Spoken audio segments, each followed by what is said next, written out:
Hello everyone, welcome back.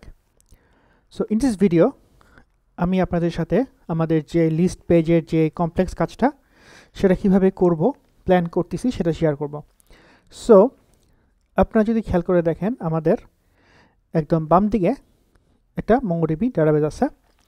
এই MongoDB ডাটাবেসটা আসলে একটা Express.js সার্ভারের পিছনে আছে। That means Express.js is connected with the MongoDB। এবং একদম ডান সাইডে আপনি যদি খেয়াল করে দেখেন এখানে আমাদের একটা HTML list page, we can say HTML list, যেখানে আমরা rows and columns এর মধ্যে ডাটা দেখাবো। সো এই লিস্ট পেজটা আসলে কি থাকবে, লিস্ট পেজে পেজিনেশন থাকবে। সো পেজ 1 পেজ 2 এরকম থাকবে আমাদের। এছাড়াও আমাদের উপরে একটা কিওয়ার্ড এন্ট্রি করার একটা টেক্সট বক্স থাকবে, সেখানে আমরা কিছু লিখলেই সার্চ হয়ে যাবে। এছাড়াও আমাদের এখানে দেখেন একটা কি করছি, সর্টিং করার জন্য অপশন থাকবে। এবং সবশেষে আমাদের এইখানে যদি খেয়াল করে দেখেন ক্লিক করলে সার্চিংটা রিসেট হয়ে যাবে, হ্যাঁ, এবং পেজ 1-এ চলে আসবো, সার্চিং সব রিসেট হয়ে যাবে। সো এটা হচ্ছে আমাদের বেস লেভেলের ইউজার এক্সপেরিয়েন্স। নাও আমাদের কুয়েরিটা কীরকম হইতে পারে, আসলে কুয়েরিটা হবে হচ্ছে এরকম। সাপোজ db.videos is find, এখানে what ever the thing is, এরপর আমরা এটাকে সর্ট করব, sort what ever the thing is, and এরপর আমরা এটাকে স্কিপ করব পেজিনেশনের জন্য, এরপর লিমিট করব কয়টা আমরা পুল করব। সো এই যে ডিবি থেকে এই লিমিট পর্যন্ত পুরোটা কিন্তু আসলে cursor, that means we are not pulling anything from database to our memory.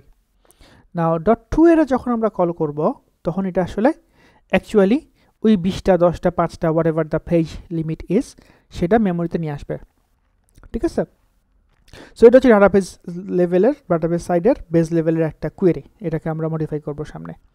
What else do you have, আমাদের ক্লায়েন্ট থেকে যখন আমরা ডাটা পাঠাবো বা আমরা রিকোয়েস্ট পাঠাবো, আমরা পাঠাবো কি কি ইনফরমেশন। দেখেন আমাদের বাম দিকে ফাইন্ড করার জন্য কিওয়ার্ড লাগবে, এরপর আমাদের সর্ট করার জন্য যে সর্ট কি অ্যাসেন্ডিং ডিসেন্ডিংগুলো লাগবে, এরপর skip limit. So page number হিসাব করে আমরা স্কিপ কয়টা করব, লিমিট কয়টা করব সেটা আমরা হিসাব করতে পারবো, right.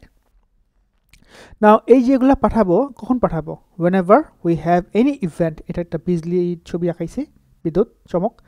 So whenever we have any event over here, আমরা এই পেলোডটা এই সার্ভারে পাঠিয়ে দিব।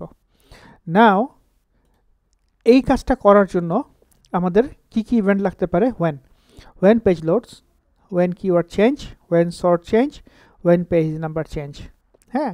সো এইগুলো যখন হবে তখন আমরা অ্যাকচুয়ালি পেলোডটা সার্ভারে পাঠিয়ে দিব। এরপরে আপনি যদি খেয়াল করে দেখেন যে এখানে একটা আমরা ফেচ নামে ফাংশন লিখতে পারি ক্লায়েন্ট সাইডে, যে আসলে সিঙ্গেল হ্যান্ডেডলি এই কাজটা করবে। এতগুলো যদি আমরা আলাদা আলাদা ফাংশন লিখি প্রতিটা ইভেন্টের কারণে, it will be just bloated, bad code, ঠিক আছে। So what will happen here is আমাদের আরেকটা জিনিস বাদ আছে, সেটা হচ্ছে স্টেটস। কী কী স্টেট আমরা এখানে দিচ্ছি, স্টেটগুলো দিচ্ছি হচ্ছে এই যে এখানে। সো তাই তো বললাম না, দেখি একটু, ইয়েস, সো কিওয়ার্ড, সর্ট কি, এই চারটা হচ্ছে আমাদের ক্লায়েন্ট সাইডে স্টেট ম্যানেজ করতে পারি আমরা। সো স্টেট ম্যানেজ করলে ইউজ স্টেট দিয়ে আমরা কাজটা করব। এরপরে আমরা যে কোনো ইভেন্টের কারণে এই ফাংশনটা কল করব, এই ফাংশনটা কী করবে, আমাদের এক্সপ্রেসকে কল করবে এবং রেসপন্সটা আমরা ইউআইতে দেখাই দিব। সো এইটা হচ্ছে আমাদের ওভারঅল প্ল্যানিংটা। খুব সহজ মনে হচ্ছে, বাট কাজ করার সময় দেখবেন কী পরিমাণ কমপ্লেক্সিটি অ্যারাইজ করে। সো এই জন্য কাজ করার সময় যেন আপনাদের কমপ্লেক্সিটি বা বুঝতে কষ্ট না হয়, এই জন্য আসলে আমি আগে ডায়াগ্রামটা বুঝিয়ে দিচ্ছি আপনাদেরকে, so that you know what I am going to do. So basically যদি আমি কোডে যাই, ইউ উইল সে আমাদের এখানে এরকম 4টা স্টেট থাকবে। যে কোনো স্টেটের চেঞ্জের কারণে আমরা ফাংশন লিখব এক্সিওস দিয়ে।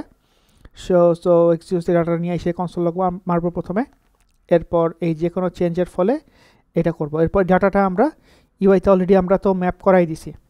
সো পেজিনেশন চেঞ্জের ফলে এই ইভেন্টগুলো প্লাগ ইন করতে হবে, জাস্ট হুক ইন করতে হবে আর কি, ইউজ হুক না, মানে সামহাউ আমি ছবি দেখাই দিই ফ্যান দিয়ে। সো যে কোনো ইভেন্টের ফলে এইগুলো আসলে সামহাউ এভাবে আর কি মার্জিং করতে হবে, যে কোনো ইভেন্ট হলে চেঞ্জ হলে আমরা এখান থেকে এই ফাংশনটা কল করব এবং রেসপন্সটা এখানে অটোমেটিকলি শো হয়ে যাবে। So I think that's it for now. It will be fun. Okay, I think that's all. Let's in the next video we'll be start working. See you in the next video. Assalamu alaikum.